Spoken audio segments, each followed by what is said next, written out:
Now, I'm going to ask Antonio Gallardo to come to the lectern. October is Giving Month, but it's also the month that we hear inspiring stories, both written and verbally. And we want to hear from Antonio Gallardo about his giving to All Saints Church. Will you please warmly welcome my friend, Antonio?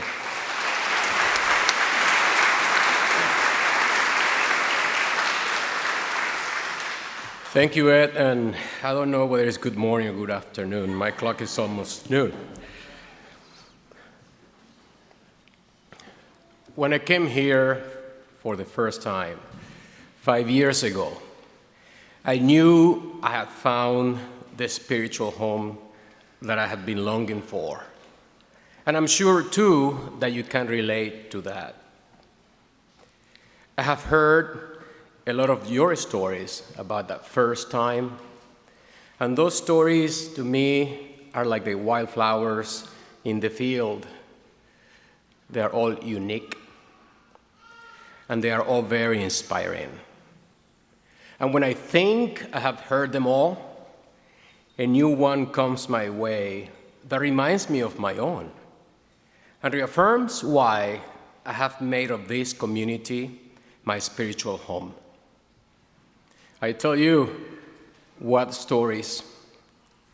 I met a person who said that she saw a light from heaven shining through that stained glass window and hitting her on the face. Someone that was touched by a sermon,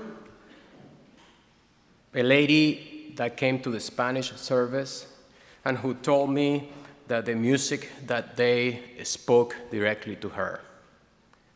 Just last week, I heard from someone who cannot precisely share what happened to him that first time. And 2 years later, he continues to come. He continues to become very involved just because it feels good. I have even met someone who said that she had a mystical experience. For me, that first time was about that communion rail, where I found what I needed, a place where everyone is welcome to this communion table.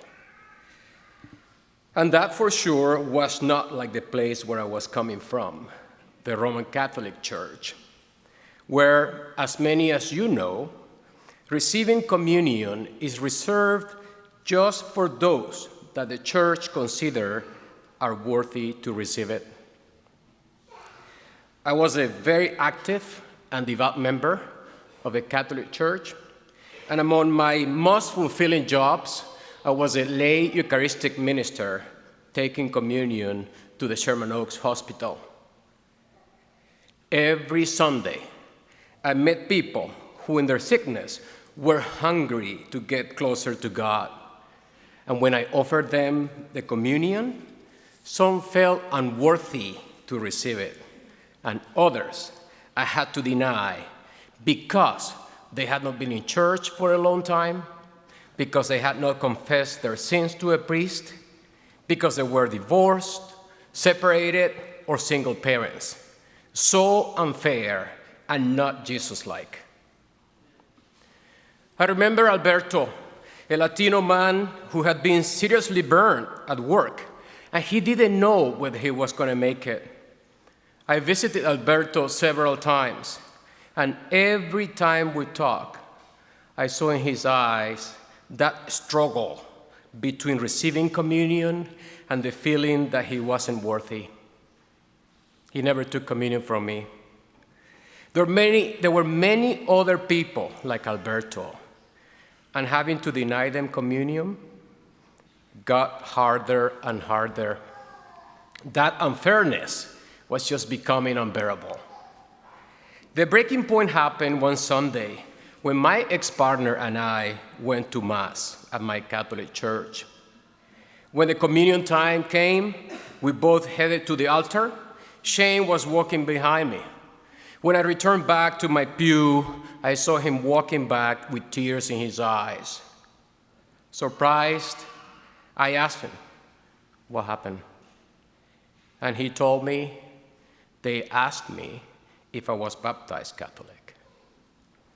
I said, "So what?" And then he said, when I told them that I wasn't, they denied to give me communion. I couldn't believe they have done that. There, in the middle of more than 300 people. Although I know this might not be a practice in every Catholic church, that situation that happened to us in that specific parish made me feel ashamed of my church. And to this day, that memory still fires me up.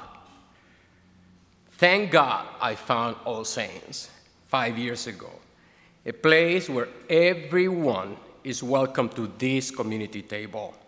And that's why I have decided to invest my time, my talents, and my financial resources in this community. Contributing my time and my talents wasn't that difficult to me. In fact, I learned a long time ago that my talents are not for me to keep, but for me to use them to make of this a better world.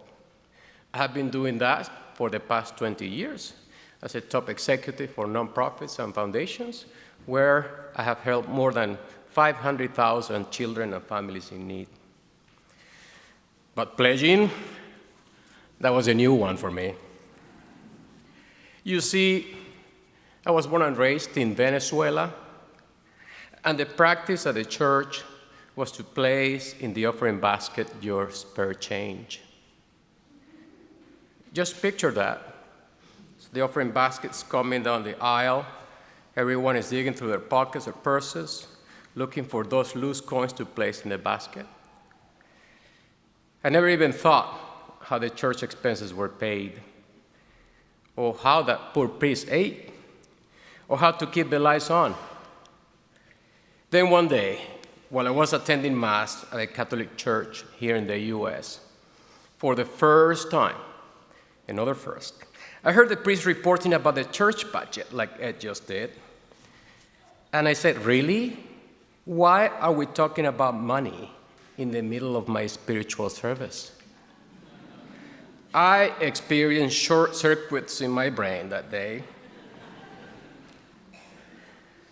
It took more than 15 years, 1-5, for this spare change boy to finally realize that my financial contribution to my spiritual home is actually an investment.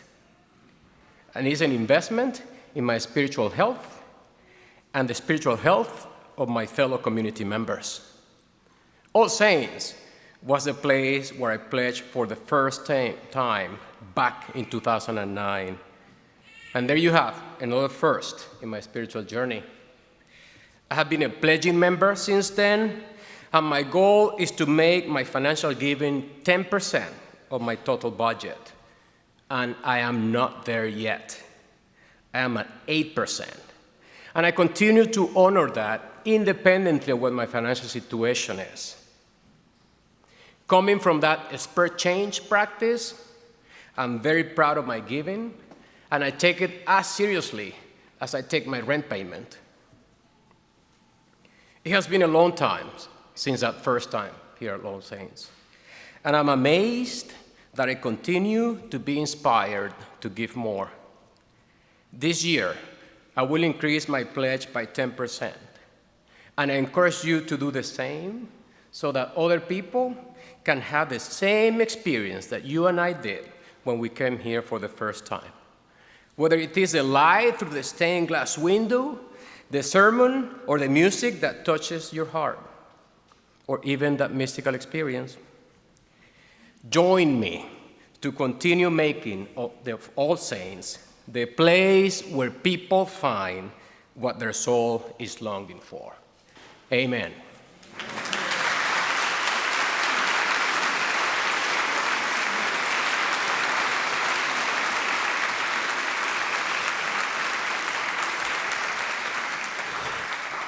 So the way you can move from being a spare change giver to being a proportional giver is by filling out this pledge card, which is blue at the top. You can take it from the pew rack in front of you. It tells you everything about the mechanisms of pledging. If you need to talk to somebody at the giving table on the lawn today, please do so. But just keep in mind, well, let me give you my testimony.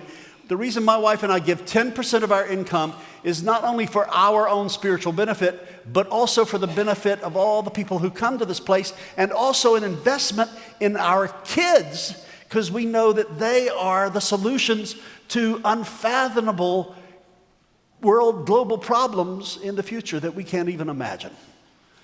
So this is not just about giving some money to the church. It's about giving of yourself to God, and God's making all creation new. So please take a pledge card, and either this Sunday or next Sunday, make your pledge so that you can keep this place vibrant.